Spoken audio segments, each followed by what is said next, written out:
I always tell people with confidence, like, you don't have, like, your confidence shouldn't be based on what other people say, Right. right? And if you're told your whole life, if you think you're amazing because people tell you're amazing, you really don't have that much confidence. You're just listening to what people say. So like when people tell me whatever, they compliment me, I really don't I don't give a fuck. When people talk shit on me, I don't give a fuck. That's why I felt like I was really ready to come out, because like people fucking say shit about me all fucking day. Right. And I was a walk on at Penn State. I've had every fucking insult thrown at me for the last 10 years. So I tell people all the time, if you like, be confident. Like if you're going to be confident all fucking day, 7 days a week, because it really starts with like what your self image is, and like it shouldn't be based on what other people say or what people think of you. Um, so yeah, when you actually do have that true confidence, you play a lot better. You see it in the NFL all the fucking time. You see these rookies who come in from college and they're ballers, just like everybody fucking was in college. You ever watch a college football game nowadays? I'm like, was I that slow? Anyway, so like you get these young rookies who like everyone thinks that they're good, and especially see with first rounders who bust all the time. It's like they were told they were so good, and then they get to the league, and then they're no longer told that they're good, and they fucking crash and burn. And so they never really had confidence in the first place. They were just listening to what people were saying. Um, so yeah, like when you have that really confidence, you go out and you can fucking play carefree. Absolutely. I always say that the most self-confident people in the world are the ones that keep the promises they make to themselves.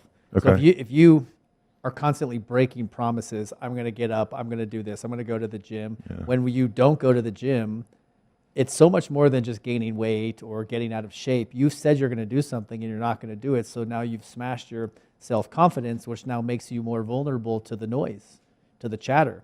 Darren and Sure. I talk about the 4 agreements all the time, and what you were saying earlier was not taking things personally, that everything everybody says or does to you is just a projection of their own reality. And we talked about this last year when things were going really, really well for Darren and people were praising him. And something like we celebrated was the fact that he did not take it personally when Tim Brown was telling him how amazing he was. That's good. And that's power, because Yeah. it is just a projection. And for both of you guys, I mean, I believe witnessing your guys' journeys that you guys are embodying that and being a living example of what it looks like to know who the hell you are and to live that truth. Sure.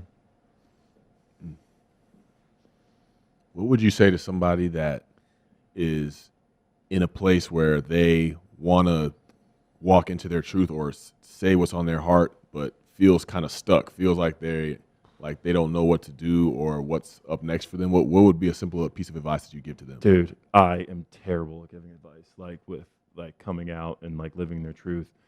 I just started it. You know what I mean? Like, That's real. you know what I mean?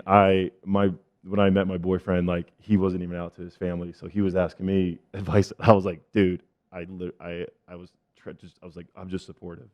But I have what are my friends like? Fuck, I don't know.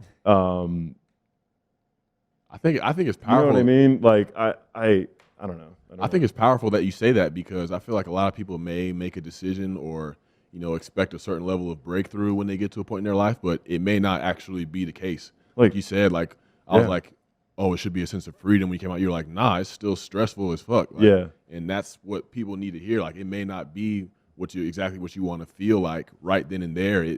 That feeling may be delayed. It may take longer than you think. So I think that you saying that and saying like, I don't really know the words. Like you don't always have to have the words. Mhm. So that's authentic. I'm trying though. I'm trying to like learn and be, I don't want to be a voice. I just want to like lead through my actions. And to anybody out there who's like struggling, like, I got your back. You know what I mean? I'll fuck anybody up with you, bro. Like I'm about to smoke always. So like if you ever need, like, but everything is just so personal, and sometimes you want to give advice and it just comes off terribly.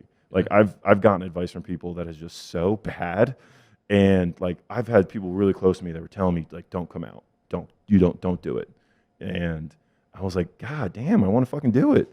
And then I had people like really close to me saying like, dude, who cares? Like who cares? And I was like, I think a lot of people are gonna fucking care. And still people are still saying who fucking cares. And you know, a little boy like 14 years old committed suicide in New York in July. And I just heard about the article a few days ago, and it crushed me because, like, I came out in June and I was like, oh yeah, good job, Ness. Like, you solved it all.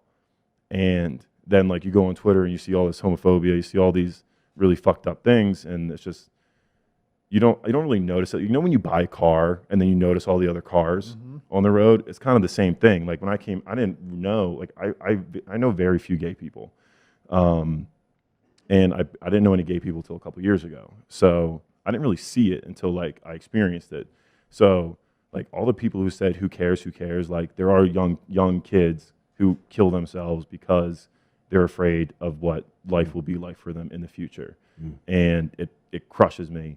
That's why I, like, am so impressed. I'm so enamored with the Trevor Project. If you don't know what the Trevor Project is, they provide suicide prevention services to LGBTQ youth in America and like, hopefully the world soon, because, you know, as shitty as people make the United States sound, we are, you know, progressing a lot, and especially in the last 5 years. So they're doing a lot of great things, and what they're doing is absolutely necessary. So, like, when people say who cares, like, like, a lot of people fucking care. And I'm just glad that I can be just a little nudge in the right direction.